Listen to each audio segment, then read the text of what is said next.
এই জীবন ধন্যতা যারে দেহে প্রেম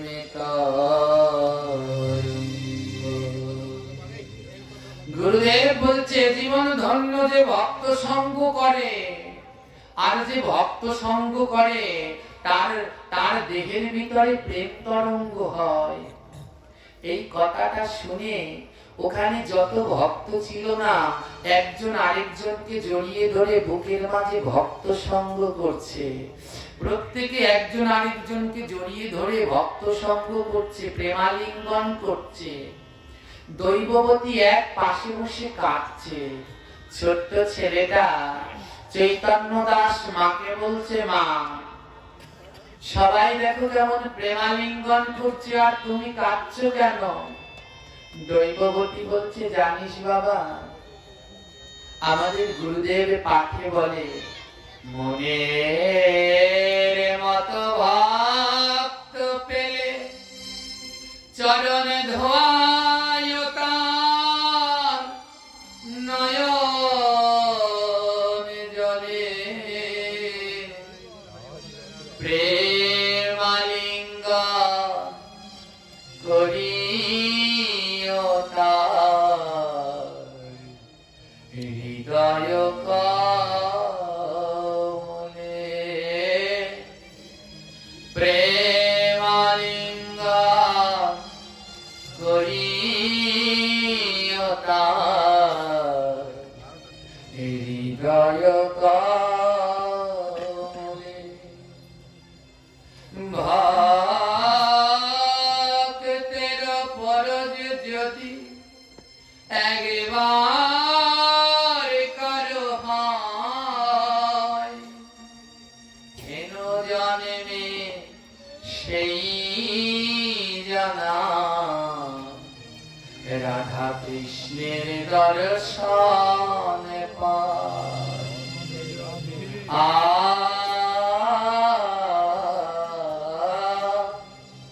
হেন জন্মে সেই জানা রাধা কৃষ্ণ দর্শন পায়। বলে জানো, এ জন্মে সে রাধা কৃষ্ণের দর্শন পাবে যদি কারো শুদ্ধ ভক্তের সাথে প্রেমালিঙ্গন হয়। যদি শুদ্ধ ভক্তের পরশ কেউ করে, তাহলে তার ভয় না। এ জন্মে তার কৃষ্ণ দর্শন হবে। ছোট্ট ছেলেটা বলে, মা তাহলে তুমি কেন পরশ করো না ভক্তে? মা বলছে, জানিস বাবা, আমার জীবনের বড় কঠিন ইতিহাস আছে।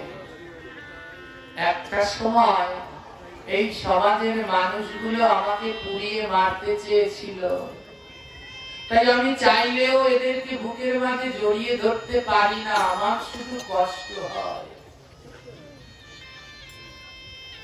ছোট্ট ছেলে বলে, মা তোমার কাকে বুকের মাঝে জড়িয়ে ধরতে ভালো লাগে?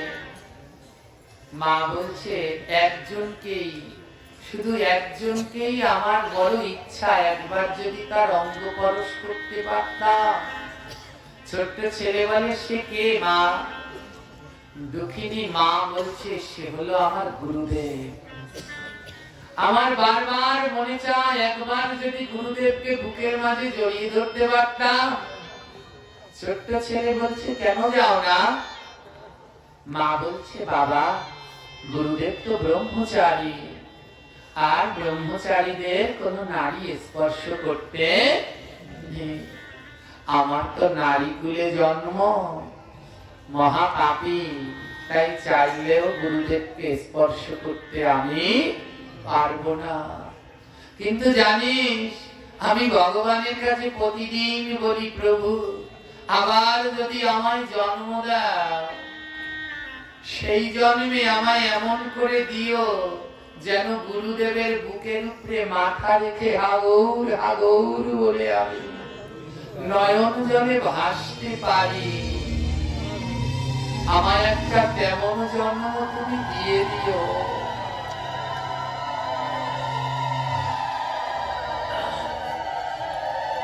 মায়ের দুঃখ দেখে ছোট্ট ছেলেটার দুই নয়নে জল ঝরছে, কারণ ওর মা ছাড়া আর ভাবে কেউ নেই।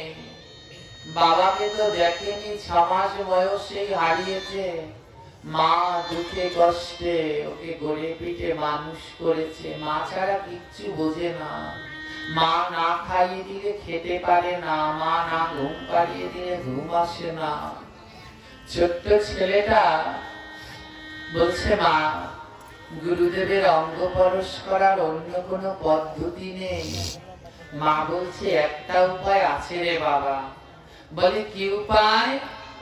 বলে, আমাদের গুরুদেব সবাইকে স্পর্শ করে না, তবে আমাদের গুরুদেব বাচ্চাদের খুব ভালোবাসে। ওরা যারা সদ্গুরু একটু মিলিয়ে দেখবেন, তারা বাচ্চাদের খুব ভালোবাসে। বড় বড় মহৎ গেলেও তাদের ছোবেও না, কিন্তু বাচ্চা পেলে বুকের মাঝে তারা জড়িয়ে ধরে। বৃন্দাবনে আজও আছেন আমাদের জেঠুগুরু মহারাজ শ্রী শ্রী অষ্টোত্তর শত বিনোদ বিহারী দাস বাবাজি। একবার বর্ষণায় গেলে দেখবেন প্রেম কাকে বলে। হ্যাঁ, এবার আমরা যখন গিয়েছিলাম, জেঠুর সাথে পরিক্রমায় বেরিয়েছিলাম, কত বড় বড় সাধু এসে মন্দিরে সিরিয়াল দিয়ে বসে থাকে, একটু ধরেও না, ছুঁয়েও দেখে না। হ্যাঁ, যখন পরিক্রমায় বের হয়, ছোট্ট ছোট্ট বাচ্চারা রাস্তার কাছে দাঁড়িয়ে থাকে, আর তাদের টেনে টেনে বুকের মাঝে জড়িয়ে ধরে। হ্যাঁ, কত বড় বড় কেউ দাঁড়িয়ে আছে, তাদের ছোঁয়েও না, কিন্তু ওদেরকে বুকের মাঝে জড়িয়ে ধরে। কেন জানেন? ওই বড় বড় যারা আছে, ওদের মনগুলো বড় কঠিন, কামনা বাসনা লোভে ভরা। আর ওই ছোট্ট শিশুগুলো, ওদের মন বড় পবিত্র, তাই ওদের বুকের মাঝে জড়িয়ে ধরলে ওই কৃষ্ণ প্রেমটা চলে আসে, শিশু সুলভ হয়ে যায়। আজ মা বলছে, শোন বাবা, আমার গুরুদেব না তোকে বড় ভালোবাসে। প্রতিদিন ভাগবত পাঠের শেষে সিদ্ধ বাবা, ওই ছোটবেলা থেকে আশ্রমে বড় হয়েছে তো চৈতন্য দাস, সিদ্ধ বাবা প্রতিদিন ভাগবত পাঠ শেষ হলে চৈতন্য দাসকে বুকের মধ্যে জড়িয়ে ধরে, আর অন্য কাউকে ধরে না। আর ভক্তরা কি করে, যে গুরুদেব যাকে জড়িয়ে ধরেছে, ভক্তরা গিয়ে হাউমাউ করে আবার ওই চৈতন্যকে জড়িয়ে ধরে।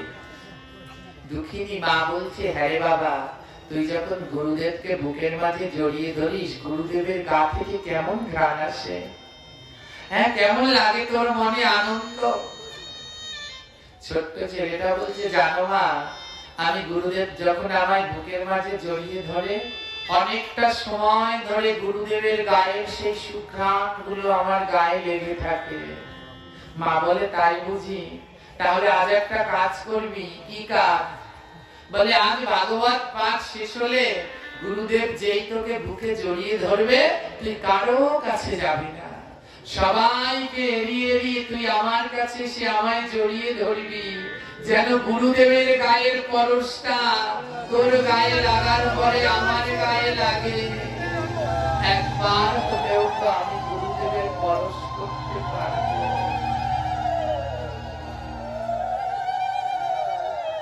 একবার হলেও তো পারবো। আজ গুরুদেব যেই ভাগবত পাঠ শেষ হয়ে গেছে, ছোট্ট ছেলেটাকে ডাকছে, ভক্ত আয় আয় ভক্ত পরশ করি,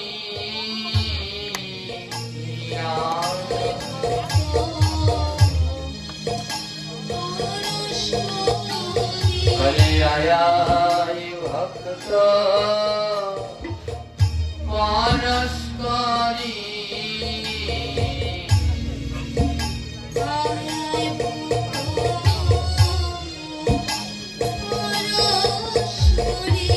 আর ভক্তি শূন্য অন্তরামা নয়নে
তোর মতো ভাগ্য তো আমারও নেই বাবা।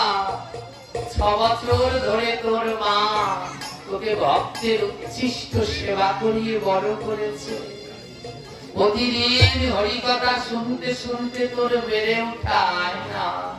একবার বুকের মাঝে আয়, বুকের মাঝে জড়িয়ে ধরে গুরুদেব যখন চৈতন্য, ছোট্ট চৈতন্যর পরশ করলো, গুরুদেব যেই ছেড়ে দিয়েছে, ছোট্ট চৈতন্য সবাইকে লুকিয়ে লুকিয়ে মায়ের কাছে দাঁড়িয়েছে। ও মা, আমি গুরুদেবের অঙ্গ পরশ করে এসেছি। মা দুটি বাহু বাড়িয়ে দিয়ে বলছে আয় আয় মা, বুকে আয় রে,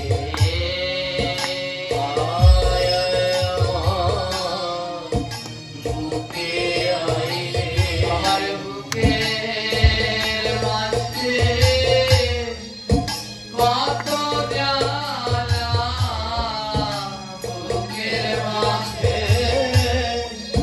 কত জ্বালা, বলি কারো কাছে যাই না বলা, বুকের মাঝে কত জ্বালা,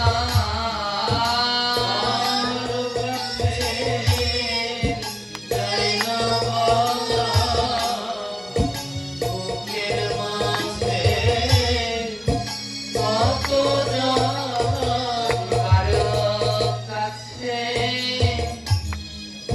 যাই না বলা, কারো কাছে যাই না বলা, আমার বুকের মাঝে এত জ্বালা, কারো কাছে যাই না বলা, বুকের মাঝে এত জ্বালা, কারো কাছে যাই না বলা। মা ছেলেকে বুকের মাঝে জড়িয়ে ধরে পরশ করছে, আর গুরুদেবের সেই অঙ্গে থাকা সুঘ্রাণ অনুভব করছে। মা বলছে আজ আমার জীবনটায় বড় শান্তি রে। আহা, ও চৈতন্য, তোর কত ভাগ্য, গুরুদেব প্রতিদিন তোর অঙ্গ পরশ করে, গুরুদেব তোর হাতে সেবা গ্রহণ করে, তুই জল দিতে পারিস। কিন্তু আমি নারী কুলে জন্মেছি, আমি চাইলেও ব্রহ্মচারী গুরুর সেবায় কিছুতেই লাগতে পারছি না। মা ছেলেকে বলছে আরে বাবা, আমাকে একটা জিনিস দিবি? ছেলে বলছে কি মা? বলে একটা কথা দিবি। বলে কি কথা? বলে পরের জন্মে তুই আমার মা হবি আর আমি তোর ছেলে হব। আমি সেদিন ছেলে হয়ে একটু গুরুদেবের সেবা করব, এইটুকু আমায় করতে দিবি? মা ছেলে দুজন দুজনকে জড়িয়ে ধরে কাঁদছে। পরের দিন আবার ভাগবত শুরু হয়েছে। গুরুদেব পাঠে বলছে গুরু মাতা গুরু পিতা গুরু ধনপতি, গুরু মাতা গুরু পিতা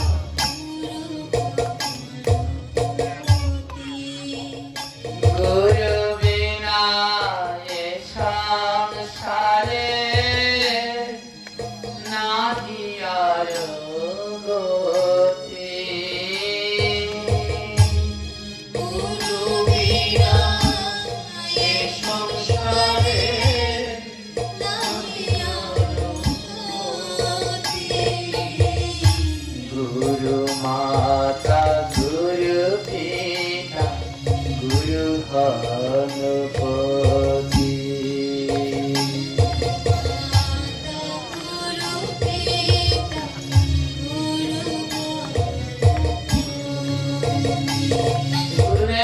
বলছেন গুরু মাতা, গুরু পিতা, গুরু হনপতি। ছোট্ট ছেলে চৈতন্য দাস বড় মন দিয়ে শুনছে। মাকে জিজ্ঞেস করলেন, মা, গুরুদেব যে বললেন গুরু মাতা, মানে গুরু হলো মা, গুরু পিতা মানে কি? ওর তো কোনো সময়, ও তো জন্ম থেকে বাবাকে পায়নি, তাই জানে না। বলে পিতা মানে কি? মা বলছে, শোন বাবা, পিতা মানে হলো বাবা। ছোট্ট ছেলে বলে, মা, বাবা কাকে বলে?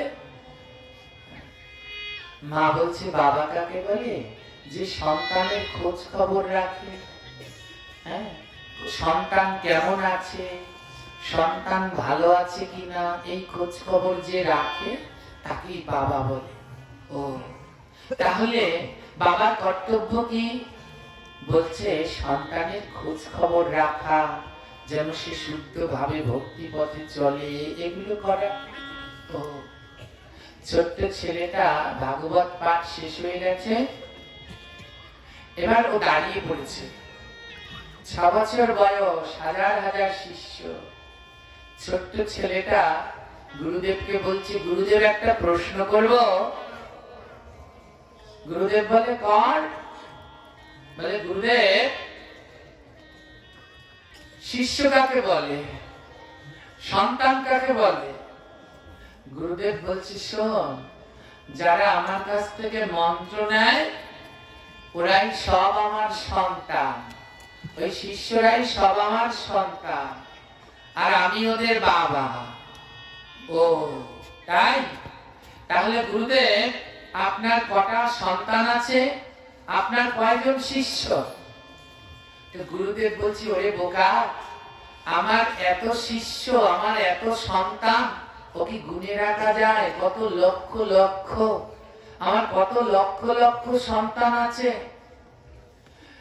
ছোট্ট চৈতন্য দাস, মা ধ্যান দিয়ে শুনবেন। ছোট্ট চৈতন্য দাস বলছে, তোমার সন্তান কয়জন? গুরুদেব বলছে, আমার জানা নেই। ছোট্ট ছেলে বলছে, গুরুদেব, তাহলে তুমি এখনো বাবা হওয়ার যোগ্যতা লাভ করতে পারো। ছোট্ট ছেলে বলছে, তোমার কটা শিষ্য সেটা যখন তুমি জানো না, তাহলে তোমার বাবা হওয়ার কোনো যোগ্যতাই। ভরা সবার ভিতরে সবাই অবাক হয়ে গেলে, কি বলছো? বলে, হ্যাঁ, তুমি কেমন বাবা? প্রত্যেক বাবা আগে তো জানবে তার সন্তানের কথা। তোমার শিষ্যরা তোমায় বাবা বলে ডাকে, কিন্তু তুমি নিজেই জানো না তোমার কয়টা শিষ্য। তাহলে তুমি কিসের গুরু, কিসের বাবা? ছোট্ট ছেলের কথায় গুরুদেবের টনক নড়ে গেছে। সিদ্ধ বাবা থর থর করে কাঁপছে। এমন কথা জীবনে আমায় কেউ বলেনি। সত্যি তো, এত শিষ্যরা আমায় বাবা বলে ডাকে, কিন্তু আমি এমন বাবা, আমার কয়টা শিষ্য সেই আমি জানি না। আমার ছেলেটাকে কিছু ভুল বলেছে? প্রত্যেক সৎগুরু তার আগে জানা থাকা চাই তার কয়জন শিষ্য। ভগবানের কাছে গিয়েও তো দাঁড়াতে হবে, ভগবানও তো জিজ্ঞেস করবে, হ্যাঁ রে, তোর কটা শিষ্য, কয়জন তোকে বাবা বলে ডাকতো? সেদিন যদি ভগবানের কাছেও না বলতে পারে, তাহলে কি গতি হবে? সিদ্ধ বাবা, সিদ্ধ বাবার টনক নড়ে গেল। সিদ্ধ বাবা বলছে, ঠিকই বলেছিস চৈতন্য, এখনো আমার চৈতন্যই হলো না। আমি শিষ্য পেয়েছি আর নাম দিয়েছি, শিষ্য পেয়েছি আর নাম দিয়েছি, কিন্তু আমার জানাই হলো না আমার কটা সন্তান আছে। এ ধরা নামে আমার কটা সন্তান, তা আমার এখনো জানা হলো না। আসলেই আমি পিতা হওয়ার যোগ্য নই। ছোট্ট ছেলে বলে, তাহলে যখন পিতা হওয়ার যোগ্য না, তাহলে পিতা হয়েছে কেন? দূর থেকে মা বলছে, থাম থাম, গুরুদেবকে অমন বলে না। ছোট্ট ছেলে বলছে, মা, তুমি তো কাল বলেছো যে পিতা হবে সে সন্তানের খবর রাখবে, তো গুরুদেব কেমন পিতা, সন্তানের খবর রাখে না, জানেই না তার কয়টা সন্তান। গুরুদেবের দুই নয়নে জল। গুরুদেব বলছে, বাবা আমাকে 7টা দিন সময় দিবি। বলে, কেন? 7 দিনে কি হবে? বলে, 7 দিনের ভিতরে আমি তোর কাছে বলবো আমার কজন শিষ্য, আমার কজন সন্তান আছে। 7টা দিন সময় দে, 7টা দিন সময় দে, 7 দিন পরে তোকে বলে দেব। বলে, বেশ। ছোট্ট ছেলে বলে, গুরুদেব 7 দিন সময় দিলাম, 7 দিন পরে কিন্তু বলে দিবে তোমার কটা সন্তান। বলে, বেশ। কজন আমার শিষ্য?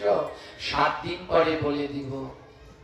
সিদ্ধ বাবার যে ম্যানেজার ছিল, যে কেশিয়ার ছিল, সবাইকে ডাকলো, এদিকে আসো, যাও তাড়াতাড়ি করে যেই যেই গ্রামে আমি শিষ্য করেছি সবাইকে খবর দাও। 1 দিনের ভিতরে আমার যত শিষ্য আমার মন্দিরের মাঠে যেন সবাই হাজির হয়। কয়দিনের মধ্যে? 1 দিন। বলছি 1 দিনের মধ্যে যেখানে যত শিষ্য আছে সবাইকে খবর দাও, 1 দিনের মধ্যে যেন সবাই আমার কাছে হাজির হয়। যে যে এই মাঠে উপস্থিত হবে সে আমার শিষ্য, আর যে যে না আসবে তাকে যদি আমি মন্ত্র দিয়েও থাকি তাহলে সে আমার শিষ্য। এই কথা সব জায়গায় পৌঁছে দাও। চারদিকে যেই যেই গ্রামে গুরুদেব শিষ্য করেছেন সব জায়গায় খবর দেওয়া হলো, শোনো ভক্তগণ, 1 দিনের ভিতরে সবাই গুরুদেবের আশ্রমে যাবে। যে যে যাবে গুরুদেব তাকেই শিষ্য বলে মানবে। যদি তোমরা কেউ না যাও, যে না যাও কিন্তু মন্ত্র পেয়েছো, গুরুদেব আজ্ঞা করেছে যাওনি, তাহলে গুরুদেব তাকে শিষ্য বলে মানবে না। বলে, বেশ তাই তো। হ্যাঁ, ম্যানেজারকে বলেছে, ম্যানেজার, শিষ্যরা আসতে শুরু করেছে লাইনে, হাজার হাজার লক্ষ লক্ষ শিষ্য। ম্যানেজারকে বলেছে, ম্যানেজার তুমি কয়েক জনকে নিয়ে গেটের সামনে দাঁড়াও, একজন একজন ঢুকবে আর তুমি নাম লিখবে আর সংখ্যা লিখবে, 1 2 3 গুনবে আমার কতজন শিষ্য মাঠের মধ্যে ঢুকলো। তারপরে আমি ওই ছোট্ট ছেলেকে বলবো আমার এতজন শিষ্য। সারাদিন ধরে শিষ্যরা আসতে শুরু করলেন, সকাল থেকে সন্ধ্যা। 6 লক্ষ শিষ্য এসে উপস্থিত হলো। কয় লক্ষ শিষ্য? 10 লক্ষ শিষ্য এসে উপস্থিত হলো। ভুল বলেছি, 10 লক্ষ শিষ্য এসে মাঠের মধ্যে উপস্থিত হলো, কানায় কানায় পরিপূর্ণ, কোন ধরনের ফাঁকা। এছাড়া আরো কত শিষ্যকে যে মন্ত্র দিয়েছে আসতে পারেনি তার শেষ নেই। সন্ধ্যাবেলায় ম্যানেজার খাতাটা নিয়ে গুরুদেবের কাছে গিয়েছে, গুরুদেব এই মাঠের ভিতরে 10 লক্ষ শিষ্যের সমাগম হয়েছে। গুরুদেব বলে, চিন্তা নাই, তার মানে 10 লক্ষ আমার শিষ্য। যেগুলো আসেনি ওগুলো বাদ। আজ আমি ওই ছেলেটাকে বলবো, ও ছেলে আমি আসল পিতা, দেখ আমার 10 লক্ষ সন্তান। এটা বলবে, এটা বলবার জন্য যখন চৈতন্য দাসের কাছে যাবে, গুরুদেব ঠাকুর ঘরে গিয়ে রাধা মাধবকে প্রণাম করতে গিয়েছে, হে রাধা মাধব আজ আমি যোগ্য পিতা হলাম, আমি গুণে বের করেছি আমার 10 লক্ষ সন্তান, আমার 10 লক্ষ শিষ্য। এটা বলে যখন প্রণাম করছে, রাধা মাধবের বিগ্রহ থেকে আওয়াজ আসছে, রাধা মাধবের বিগ্রহ থেকে আওয়াজ আসছে, হাসির শব্দ। গুরুদেব বলে, কি হাসে? তাকিয়ে দেখে শ্রী বিগ্রহ থেকে হাসির ধ্বনি। ভগবান বলে, আমি হাসছি। গুরুদেব বলে, প্রভু তুমি? বলে, হ্যাঁ রে, তোর মূর্খ কথা শুনে আমি হাসছি। গুরুদেব বলে, কি মূর্খের কথা বললাম? ভগবান বলে, এই যে একটু আগে বললি তোর 10,000 শিষ্য, 10 লক্ষ শিষ্য। গুরুদেব বলে, হ্যাঁ ভগবান, আমার 10 লক্ষ শিষ্য মাঠে প্রবেশ করেছে, ওইগুলোই আমার আসল শিষ্য। ভগবান বলে, না রে, ওগুলো তোর আসল শিষ্য না। ভগবান বলে, আসল শিষ্য না? তা কি করে জানবো? ভগবান বলে ওই সিদ্ধ বাবা তো উনি বড় ভজন সিদ্ধ ছিলেন, বলে তুই একটু ধ্যান করে দেখ তো 7 দিন পরে তোর একটা রোগ হবে। সিদ্ধ বাবা ধ্যান করে দেখলেন 7 দিন পরে সিদ্ধ বাবার সারা গায়ে কুষ্ঠ রোগ হবে।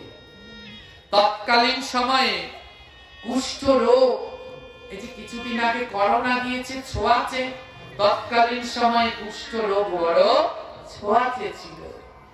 ভগবান বলছে যা আজ পাঠে গিয়ে ব্যাসাসনে গিয়ে বলবি 7 দিনের মধ্যে আমার কুষ্ঠ রোগ হবে, দেখি তোর কজন শিষ্য থাকে।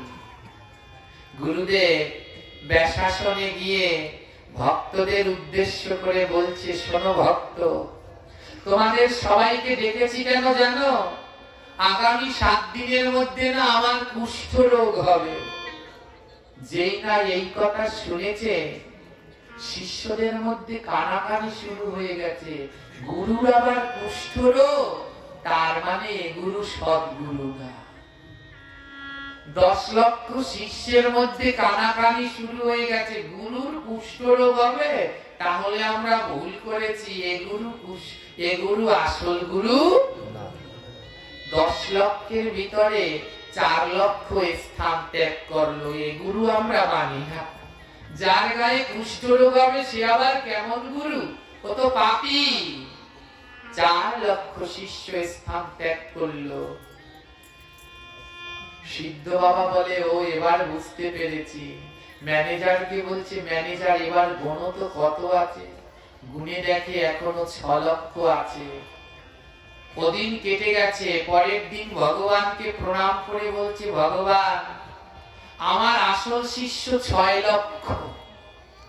ভগবান বিগ্রহ থেকে বলছে, শোন, আজ ব্যাসাসনে গিয়ে বলবি এই 6 লক্ষের ভিতরে কে কে আমার সেবা করতে চাও। হ্যাঁ, গুরুদেব ভগবান শিখিয়ে দিচ্ছে, ব্যাসাসনে গিয়ে বলছে, আমার 10 লক্ষ শিষ্য ছিল, আমার কুষ্ঠ রোগ শুনে 6 লক্ষ 4 লক্ষ চলে গেছে, আর তোমাদের এই 6 লক্ষর ভিতরে কয়জন আমার সেবা করতে চাও? বলো কজন সেবা করতে চাও? যেই বলেছে না কজন সেবা করতে চাও, শিষ্যদের মধ্যে আবার কানাকানি শুরু হয়ে গেছে। কি কুষ্ঠ রোগীর সেবা করলে তো আবার কুষ্ঠ রোগ হয়, হরি বল। কুষ্ঠ রোগীর ধরলে পর তো আবার কুষ্ঠ রোগ হয়।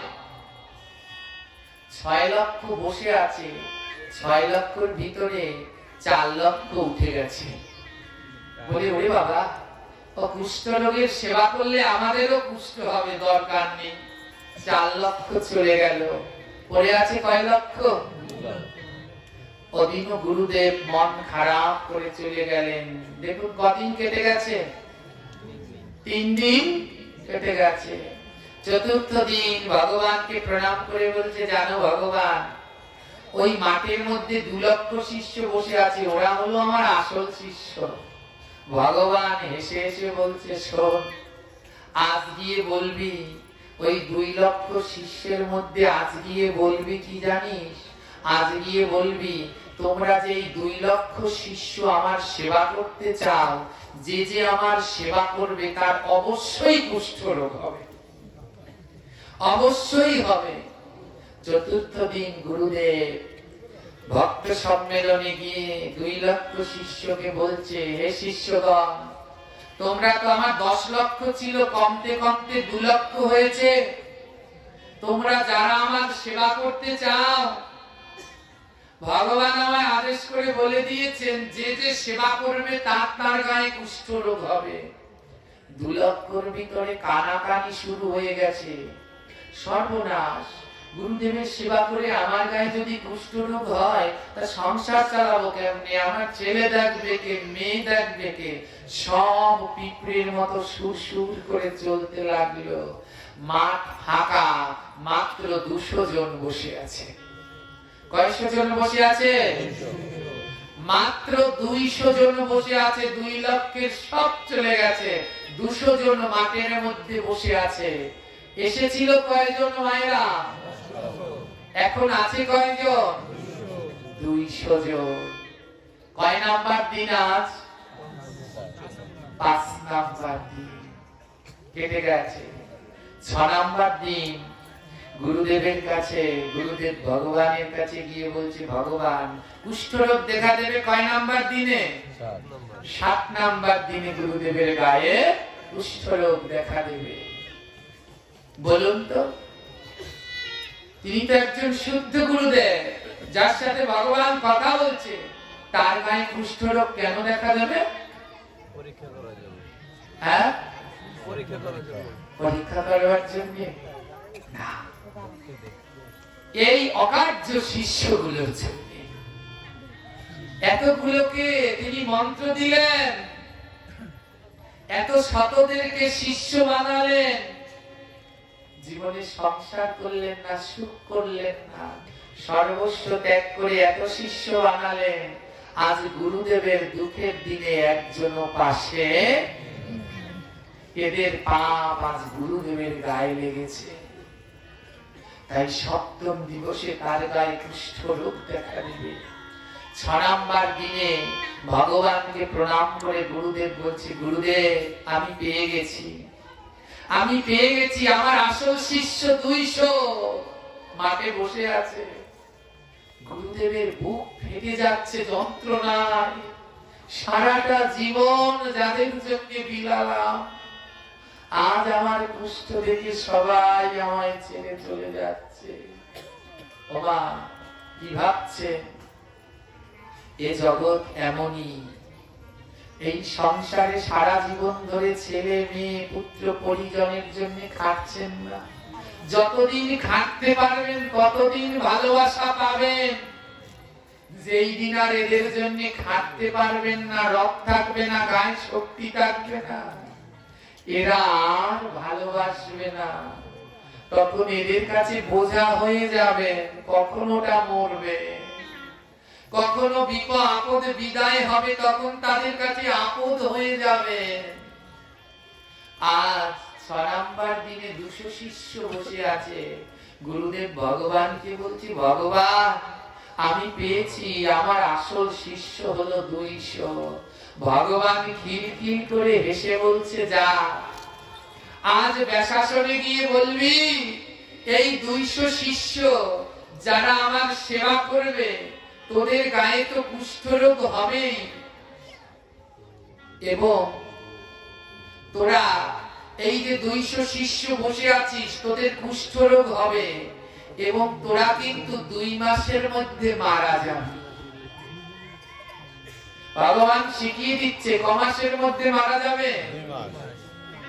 গুরুদেব গিয়ে বলছে, ব্যাসাসনে গিয়ে বলছে, দেখো এখানে 10 লক্ষ শিষ্য এসেছিল, কেউ আমার সেবা করতে চায় না, সবাই ভয়ে ভয়ে পালিয়ে গেছে। তোমরা 200 জন আমার সেবা করতে চাও? 200 শিষ্য হাত জাগিয়ে বলে, হ্যাঁ গুরুদেব আমরা সেবা করতে চাই। গুরুদেব বলে, তোমরা কি জানো আমার সেবা করলে তোমাদের কুষ্ঠ হবে? 200 জন বলে, হ্যাঁ গুরুদেব জানি। গুরুদেব বলে, শোনো, তোমাদের কুষ্ঠ হবে তো হবেই, তোমরা 2 মাসের মধ্যে আমার সেবা করলে 2 মাসের মধ্যে মারা যাবে। কয় মাসের মধ্যে? 2 মাস। যেই শুনেছে 2 মাসের মধ্যে মারা যাবে, 200 জনের সব একজন একজন উঠে উঠে যাচ্ছে। একজন জিজ্ঞেস করছে, কোথায় যাচ্ছ? বলে, আমার ঘরে ছোট বাচ্চা আছে, আমি 2 মাসের মধ্যে মরলে বাচ্চাটা দেখবে, চলে যাচ্ছে। কোথায় যাচ্ছ? আরে গুরুদেব একটু মায়ের সাথে দেখা করি, মানে বিদায় নেবে, গুরুদেবের কাছে থাকবে না। একজন একজন করতে করতে সব চলে যাচ্ছে। ম্যানেজার, কেশিয়ার, গুরুদেবের পাশে যারা ছিল, ম্যানেজার চাবিটা দিচ্ছে, গুরুদেব এই চাবি। ম্যানেজার কোথায় যাচ্ছে? গুরুদেব আমার সম্ভব না, আমার সংসার আছে, চলে যাচ্ছে। সবাই চলে গেল। কতজন ছিল? 200। মাঠটা ফাঁকা। গুরুদেব দেখে এত বড় বিশাল মাঠ ফাঁকা, ওই সবাই চলে গেছে, শুধু মাঠের ওই কোনায় দুইজন বসে আছে। কয়জন বসে আছে? দুইজন বসে আছে। কে জানে? মা দৈববতী আর তার সন্তান চৈতন্য দাস। সবাই চলে গেছে। মার ছেলে ওই মাটির ভিতরে দুজন বসে আছে। গুরুদেব ব্যাসাসনে একা, খালি মাঠ, দুজন বসে আছে। গুরুদেবের নয়ন থেকে টপ টপ করে জল ঝরছে। হে প্রভু, কাদের জন্য সারা জীবন সর্বস্ব বিলিয়ে দিলাম, আজ আমার দুঃখের সময় আমার সেবা করার জন্য কেউ না। গুরুদেব ডাকছে, দৈববতী এদিকে আসো। দৈববতী তার 6 বছরের সন্তানকে নিয়ে গুরুর কাছে আসলো। বাবা, তুমি কি আমার কথা শোনোনি? দৈববতী বলে, হ্যাঁ শুনেছি বাবা। তুমি কি জানো না আমার সেবা করলে তারা 2 মাসের মধ্যে মারা যাবে? দৈববতী বলে, হ্যাঁ শুনেছি। গুরুদেব বলে, তোমার কি ভয় নাই? তুমি তো 2 মাসে মারা যাবে। দৈববতী বলে, গুরুদেব আমি তো নারী, আপনি তো ব্রহ্মচারী। যদি আপনার সেবা একদিনের জন্যও করতে পারতাম, 2 মাসকে আমি একদিন সেবা করে যদি পরের দিন মরে যেতাম, গুরু সেবা করে যদি পরের দিন মরতে পারতাম, আমার জীবন ধন্য হয়ে যেত। আমার জীবন ধন্য হতো যদি গুরু সেবা করে আমি মরতে পারতাম। কিন্তু গুরুদেব, আমি যে বড় দুর্ভাগা, আমি নারী কুলে জন্মেছি, আমি যে আপনার সেবা করার অধিকার নেই। গুরুদেব ছোট্ট ছেলেটা চৈতন্য দাসকে ডেকে বলছে, চৈতন্য তুমি না আমার কাছে জানতে চেয়েছিলে আমার কটা শিষ্য? ছেলেটা বলছে, হ্যাঁ গুরুদেব, আমি তোমার কাছ থেকে 7 দিনের সময় নিয়েছিলাম, আজ 6 নাম্বার দিন। শুনে নাও, শুনে নাও চৈতন্য দাস, আমার শিষ্য হলো একজন,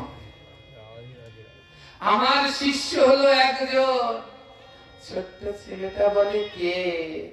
বলে, তোর মা দৈববতী। ওই 10 লক্ষ সবাই আমায় ছেড়ে চলে গেছে, একমাত্র তোর মা গুরু সেবার জন্য এখনো রয়ে গেছে। আমার আর কেউ নাই রে, শুধু তোর মাই আমার একমাত্র শিষ্য। গুরুদেব বুঝতে পারলেন এ জগৎ বড় অনিত্য, স্বার্থ যতদিন আছে ততদিন সবাই আছে, যেদিন স্বার্থ শেষ সেদিন আর কেউ। গুরুদেব বললেন, দৈববতী আমি এই আশ্রম তোমাকে দিয়ে গেলাম। দৈববতী বলে, গুরুদেব আপনি কোথায় যাবেন? গুরুদেব বলে, দেখ আমার কথা তো মিথ্যে হয় না, কাল 7 নাম্বার দিন, কাল আমার গায়ে কুষ্ঠরোগ দেখা দেবে, তাই আমি এখানে থেকে কুষ্ঠরোগ ছড়াতে চাই না। দৈববতী বলে, গুরুদেব আপনি কোথায় যাবেন? গুরুদেব বলে, আমি কাশী যাব।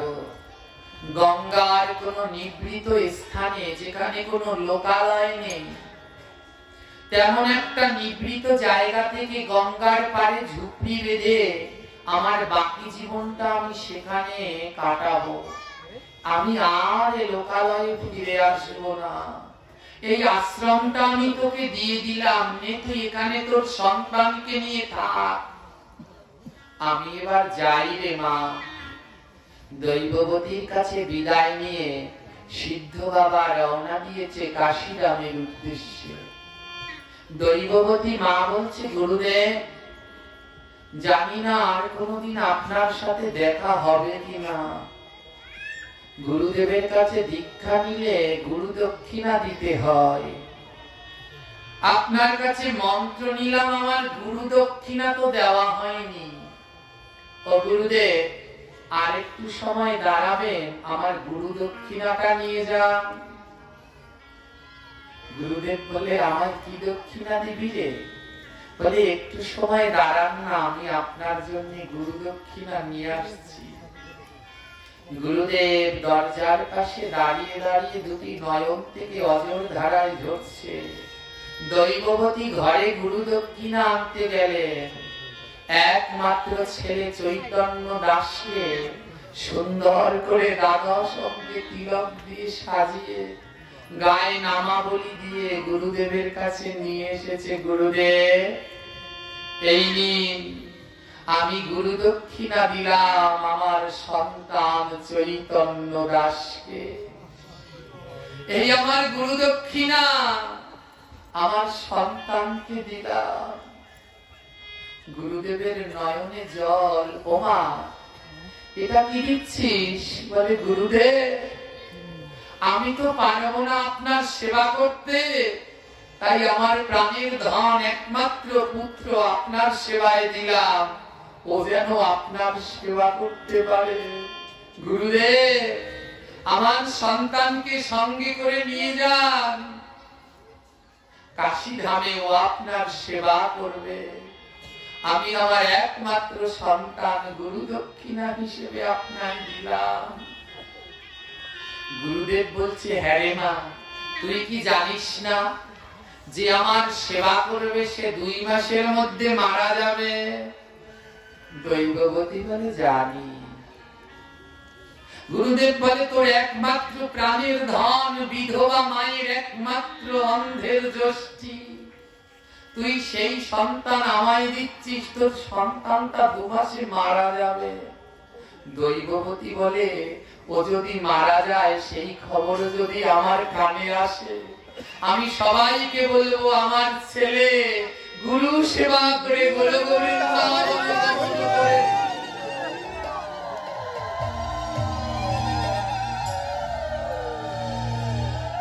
ছেলে গুরু সেবা করে গোলক বৃন্দাবনে গমন করেছে। নিয়ে যান, গুরুদেব ওকে নিয়ে যান। গুরুদেবের 2 নয়নে জল। ছোট্ট ছেলেকে বলছে, যা বাবা, আমি যেটা পারিনি তুই সেটা কর। গুরু সেবার মতো এমন সেবা আর হয় না। যা যা যা, আজ থেকে প্রাণ ভরে গুরু সেবা কর, যা। ছোট্ট ছেলেটা গুরুদেবের সাথে রওনা দিল। কিছুটা দূরে গিয়ে আবার দৌড়ে এসেছে মায়ের কাছে। ও মা, মা, আমি তো তোমাকে ছাড়া ঘুমাতে পারি না, তুমি আমার পাশে না শুলে ঘুম আসে না, আমি কি করে ঘুমাবো? মা বলছে, দাঁড়া। মা তার শাড়ির আঁচলটা ছিঁড়ে ছেলের মাথায় বেঁধে দিল। এই শাড়ির আঁচলটা যতক্ষণ তোর মাথায় বাঁধা থাকবে, মনে রাখবি তোর মায়ের হাত তোর মাথায় আছে। যা। ও বাবা, আজ থেকে আগে যখন ব্যথা পেলে মা মা বলে উঠতিস, মা আদেশ করছে আজ থেকে ব্যথা পেলে আর মা বলে ডাকবি না, আজ থেকে ব্যথা পেলে জয় গুরু বলে ডাকবি। যা, গুরুর সেবা করে গিয়ে এমন জন্ম আর পাবি না। ছোট্ট ছেলে বলে, ও মা, এ জগতে সবকিছু ভোলা গেলেও মাকে কি ভোলা যায়? মাকে কি ভোলা যায়? ও মা, আমি তোমায় কি করে ভুলবো? মা বলছে, আমার আদেশ, যা গুরু সেবা করে গিয়ে।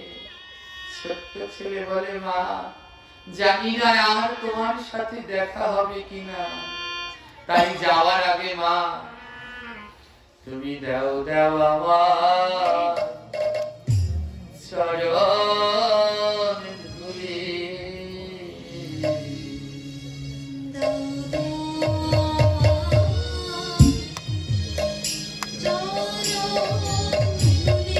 তুমি শোনো শোনো মা জননী, দেও দেও আমার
তোমায় পাই রে, আমার মায়ের মতো আর হবে বান্ধব নাই রে।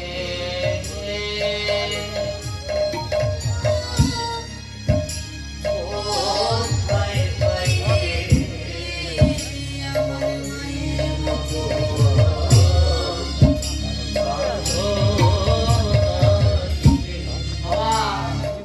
এই জগতে অনেক বান্ধব পাবে, কিন্তু মাতা পিতার মতো বান্ধব আর পাবেন না। এ জগতে সবাই সবার কথা ভাবে, কিন্তু মা বাবার মতো করে সন্তানের কথা আর কেউ ভাবে না। তাই সময় থাকতে এই মাতা পিতার চরণ সেবাটা আগে করে নিবেন। ছোট্ট চৈতন্য দাস বলে, মাগো আমি তো গুরু সেবা করতে যাচ্ছি, তার আগে তোমার চরণে একটা সেবা করে যাই মা, কারণ আমি যখন ওইখানে যাব ওমা তোমার কথায় আমার বড় মনে পড়বে। তোমায় মনে পড়ে মাগো, তোমায় মনে পড়ে, তোমার মতো ভালো কেউ বাসে না আমারে। তোমায় মনে পড়ে মাগো, তোমায় মনে পড়ে, তোমার মতো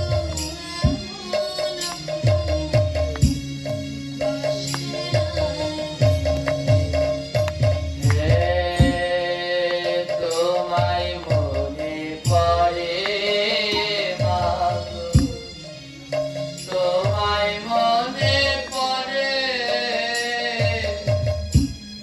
তোমার মতো এত ভালো কেউ বাসে না মোরে।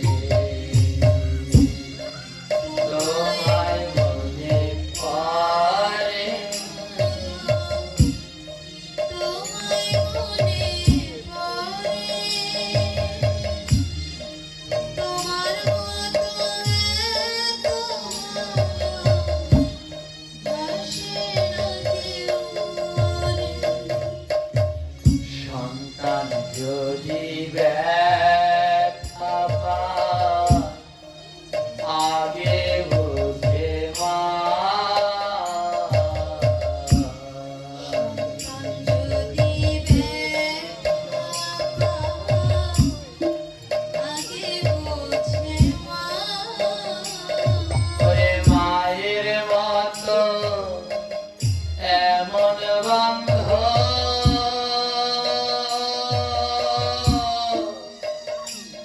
ভাবে তো কেউ না। মায়ের মতো এমন বান্ধব পাবে তোকে না। তোমায় মনে পড়ে মাগো, তোমায় মনে পড়ে, তোমায় মনে পড়ে মাগো, তোমায় মনে পড়ে। কেউ বলে না তোমার মতো খাইছ মনারে,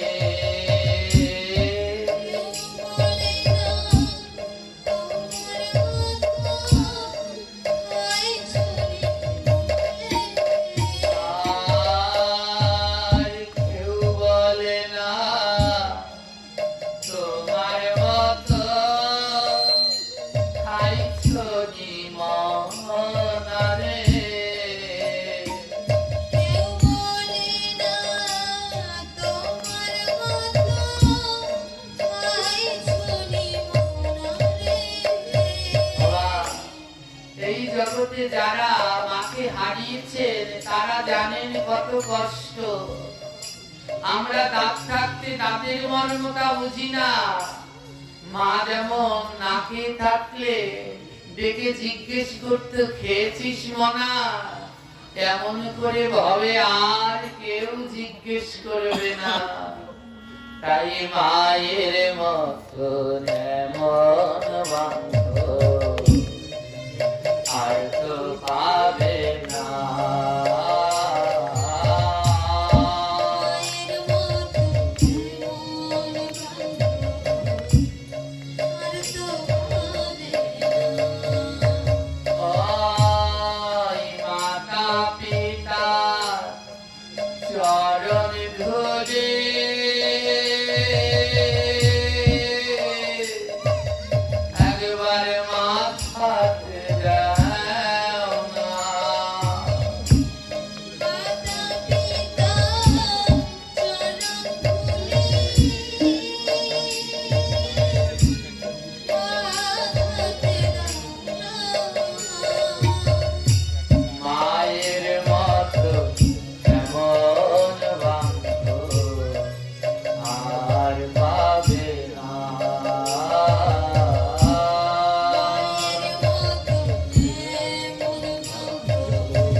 সমস্ত আশীর্বাদের খনি হলো তুমি।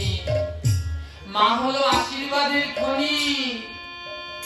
ওই কালী দুর্গাকে যতই মামা বলে ডাক দেন সাড়া দেবে না। আর বিপদে পড়লে ব্যথা পেলে যখন গর্ভধারিণী মাকে ডাকবেন মা বলে, পৃথিবীর এই প্রান্তে মা বলবেন, ওই প্রান্তে বসে মা কেঁদে উঠবে, আমার সন্তান ভালো নাই। এই হলো মা। আজ বলছে, ওরে ছোট্ট ছেলে বলছে, মা গো আমায় আশীর্বাদ করে দাও, আমি যেন গুরুদেবের ভজন করতে পারি।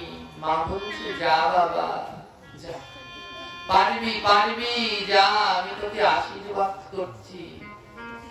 মায়ের কাছ থেকে বিদায় নিয়ে ছেলেটা রওনা দিলেন গুরুদেবের সাথে কাশী ধামের উদ্দেশ্যে।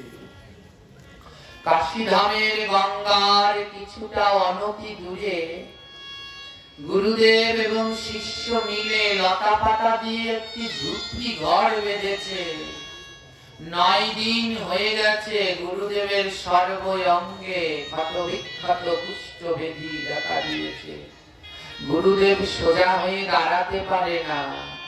ছোট্ট ছেলে বলছে, গুরুদেব গুরুদেব চিন্তা নেই, চিন্তা নেই গুরুদেব, আমি আপনার সেবার ব্যবস্থা করব।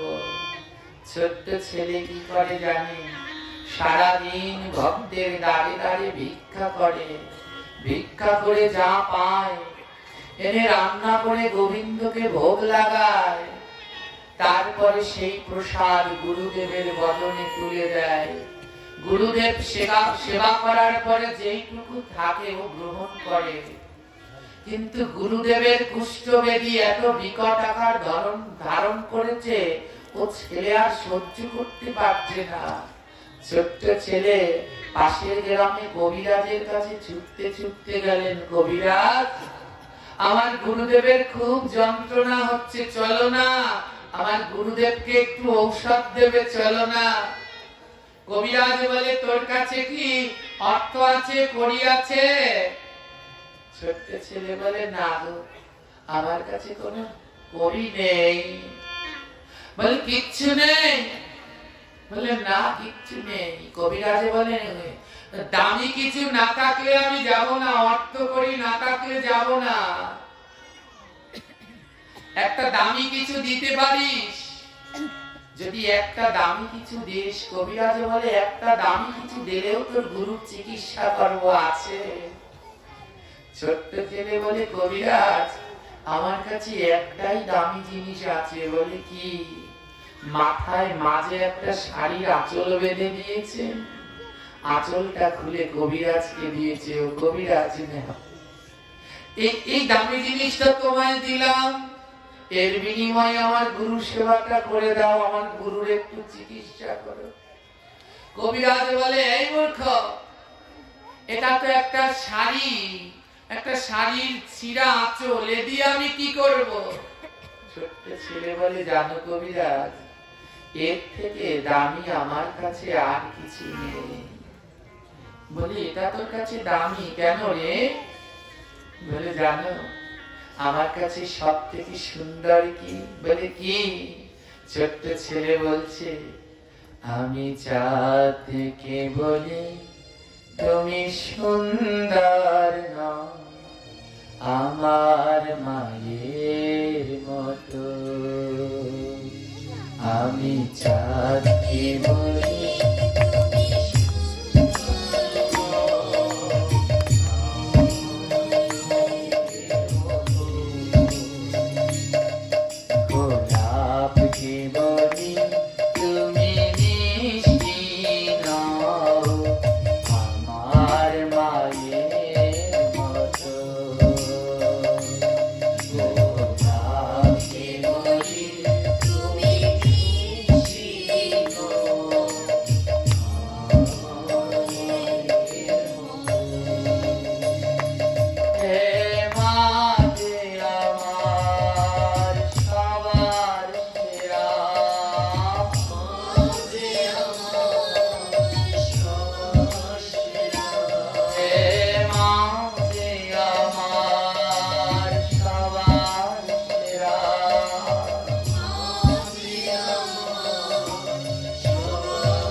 বিধাতার হাতে তৈরি করা, বিধাতার হাতে তৈরি করা। আমি প্রাণকে বলি তুমি সুন্দর নও, আমার মায়ের মতো। আমি প্রাণকে বলি তুমি সুন্দর নও, আমার মায়ের মতো। মায়ের থেকে সুন্দর কেউ আছে জগতে? ও চাঁদ কি মায়ের থেকে বেশি সুন্দর? মায়ের থেকে মিষ্টি কেউ আছে? গোলাপ কি মায়ের থেকে বেশি মিষ্টি? না। আর কি বলছে জানো? হীরা না